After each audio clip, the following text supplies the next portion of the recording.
కొంతమంది ఏమనుకుంటారంటే ఒక్కసారి ఎమ్మెల్యే అయిపోగానే నెక్స్ట్ మన ముఖ్యమంత్రి లేదంటే ఆ తర్వాత ఆ పై స్థాయి మంత్రులు కూడా అయిపోతాం మనం.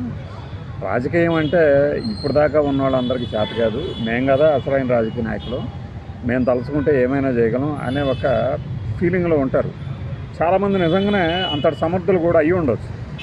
ఎందుకంటే ఈ మధ్యనే కాస్త అందరికీ తెలిసి ఏదో ఒక పెద్ద దాడిలో పాల్గొన్నందుకే ఒక లేడీ డాన్ లాగా ఫీల్ అవుతున్నారు ఆవిడ అంటారు, ఈ జగన్మోహన్ రెడ్డి గారి హయాంలో అన్నీ కల్తీనే అని చెప్పుకొస్తారు. ఓకే, బాగానే ఉంది, ఆయన హయాంలో అన్నీ కల్తీనే జరిగింది. మన దగ్గరే కదా ఇలాంటి కామెంట్ చేసేటప్పుడు ఏమవుద్దంటే ఒకళ్ళని విమర్శిస్తున్నప్పుడు వెంటనే మనం ఏం చేస్తున్నాము అనే ఒక ప్రశ్న కూడా వెంటనే వస్తుంది. ప్రశ్నలు చాలా బలంగా వచ్చే కాలం కదా. పాలు తాగి 17 మంది చచ్చిపోయారు ఇప్పుడు దాకా. ఇఫ్ ఐఎమ్ నాట్ రాంగ్, కరెక్ట్గా నేను లెక్క పెట్టకపోయి ఉంటే కనీసం 11 మంది అయితే చనిపోయారు. ఇంకా వెంటిలేటర్ల మీద ఉన్నారు చాలామంది. మనకి చేత కాదు, వాళ్ళని బతికించడం చేత కాదు, బోడి కబుర్లు చెప్పడం మాత్రం చేత అవుతాయి. ఆయన హయాంలో అన్నీ కలిసారు. ఇప్పుడు క్షీరాబ్దిగా తాగారా వాళ్ళు? క్షీరామృతం గ్రోలు చనిపోయారా? అలానే మంచినీళ్ళు సప్లై చేసే మంచినీళ్ళు లేదంటే మన ప్రభుత్వ సరఫరా పథకాలతోనో తాగునీటి సరఫరా పథకాల్లో లోపాలతోనూ విజయవాడలో కూడా కొంతమంది చనిపోయారు 2025లో. తర్వాత డయేరియాతో చనిపోయారు, అవి కూడా కల్తీలోనే చనిపోయింది. అది బహుశా అది జగన్మోహన్ రెడ్డి ప్రభుత్వ హయాంలో జరిగి ఉండొచ్చు అనుకుంటున్నారు కూడా.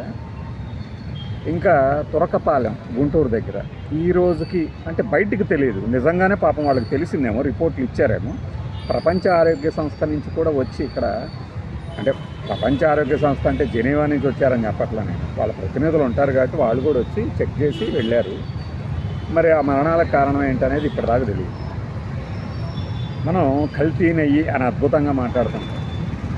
అదే కల్తీ నెయ్యితో ఘనత వహించిన డిప్యూటీ సీఎం గారి నియోజకవర్గంలో కూడా నివేదనలు పెడుతున్నారు అని చెప్పేసి వార్తలు వస్తే వాటి గురించి మనకు కళ్ళు కనపడవు, మనం మాట్లాడడం వాటి గురించి.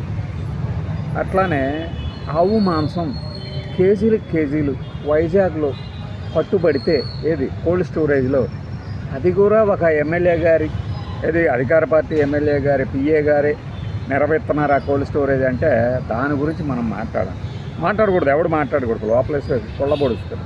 మనకెందుకు, ఎవరో అంటున్నారు, అది నిజం అయ్యి ఉండదులేండి.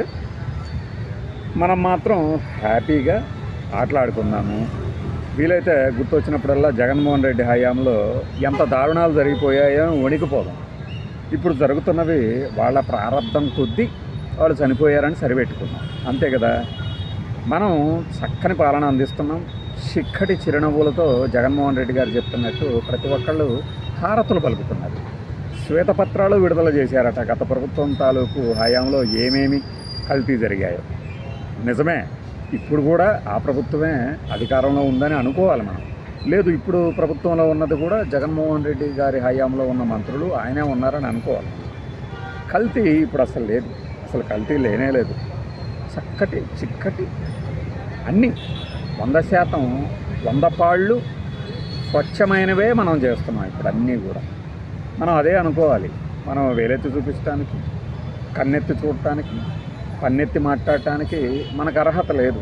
ఎందుకంటే మనం అభివృద్ధి నిరోధకులం, జాతికి చిటపురుగుల లాంటి వాళ్ళం. మనం అట్లా అడిగితే తెలుసా, మనం చక్కగా జరుగుతున్నటువంటి పరిణామాలని గతంతో పోల్చుకొని అద్భుతంగా ఉన్నది ఈ పాలన చెప్పాలా అని బయట అంటున్నారు, మనం అనట్లా.